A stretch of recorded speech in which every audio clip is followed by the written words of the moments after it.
I gotta bring my old man IQ to the stand, man. I bring my own man IQ to the stand because a lot of the trash shots that I saw from Cam Reddish, I felt like was on IQ. The 100%. IQ that I saw last season towards the end, the second half of the season, I want to see carryover of that version of IQ where he was mixing in playmaking, causing switches to get certain guys on him so he can penetrate and dish, make like getting more of a balance between shooting and passes to his man Obi Toppin. That's the IQ I wanted to see these last couple of games and this game in particular, and I did not see it. And I feel like he got that whole second unit off to a bad shooting flow, straight up, period. And it wasn't until we started playing through Isaiah Hartenstein in that fourth quarter or third to fourth quarter that we started to actually get a flow. So it's like even IQ, man, and that's my guy. That's the guy I wanted to start last season, and but boy, man, that was just a crazy start from her. That was crazy. IQ, you gotta get it together, man. What was his stats today? I gotta pull these stats up. These are bad. I think it was 4 of 18 from the field, if I remember correctly. Yo, I mean, we're having a fun conversation about Cam Reddish. I think attacking Cam Reddish is low hanging fruit. I mean, it's like obvious a guy's struggling. He's in a situation where he's really having to prove his worth as an NBA player. If he loses with the Knicks, it's going to be very difficult for him to stay in the league, even though he has immense attributes and talents and abilities and size. But IQ to me is a bigger issue. I think overall we agree. Yeah, we agree on the Cam Reddish majority and IQ, man. What happened to the facilitation? Yeah, what happened to looking out for Obi? Obi needs a guy to unlock him, and IQ is that guy. And instead, IQ want to jack up threes, sidestep threes. Right. Or it's always at a foot away where he should be letting off for the floater. Say, why had to take 20-foot floaters, bro? Just get to the rim. Yeah, I think he was discouraged from getting to the rim because he got blocked a few times. And our point too, I felt like Cam got better shots in the second half because IQ freaking calmed down a little bit. Like Cam shoots good from those corner threes, catch and shoot situation. He actually started to get those shots in the second half. I think I feel like a lot of the offense had to do with just IQ messing up. And I'm sorry, Ryan, I felt like you wanted to say something, but I had to get that off my chest. Yeah, I'm about to say a harsh truth right now, and some Knicks fans might not want to hear what I'm going to say, but remember towards the end of the season when IQ and Obi were going off, and we were saying like how Obi needs an extended, he needs extended minutes. IQ needs extended minutes. They need a bigger role and blah, blah, blah. But if and people are talking about, oh, let's trade Randall, let's trade Rose, and let's just give these guys the reins and this and that. I'm sorry. For what I've seen so far in the preseason, I haven't seen much for the Knicks to be like, you know what? Let's trade Randall. You know what? Let's trade Rose. Because so far, IQ hasn't had a great preseason. He's been okay. Obi had one great game, but besides that, Obi has been all right.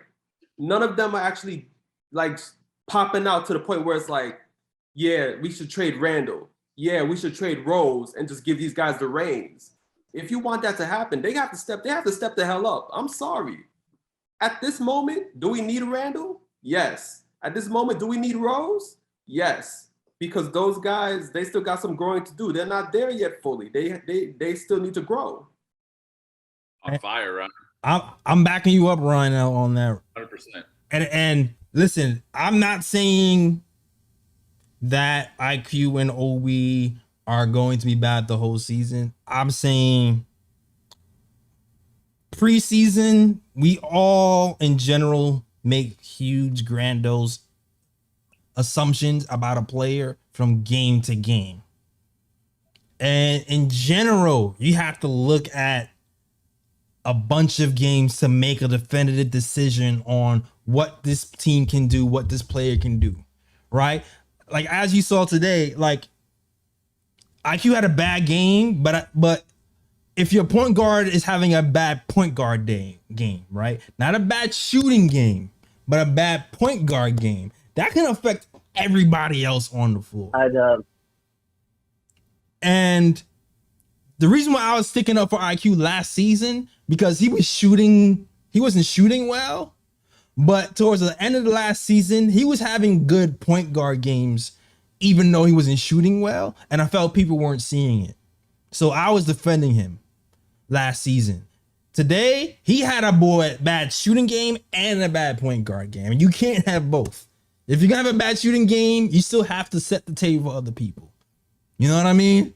So in general, I want to see what happens if it makes me want to see OB more with somebody. I want to see these other guys in the second unit and another light with better point guard play is what I'm saying.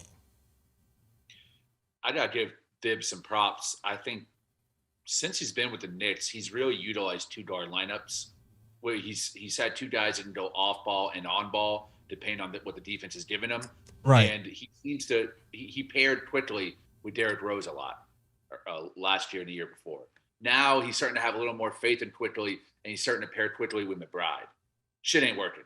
Right? Immanuel Quickley is not a facilitator. He's more of a scoring, undersized 2-guard.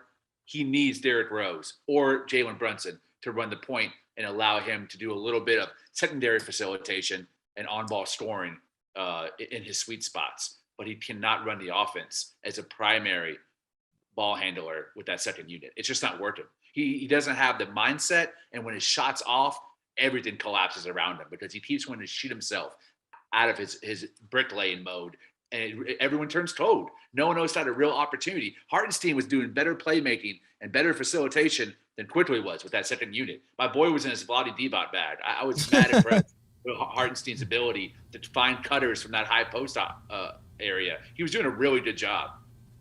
And I'm gonna stay in my Quickley house still. I'm not abandoning Quickley. I still want him to get it together and build off the momentum he had as a playmaker last season.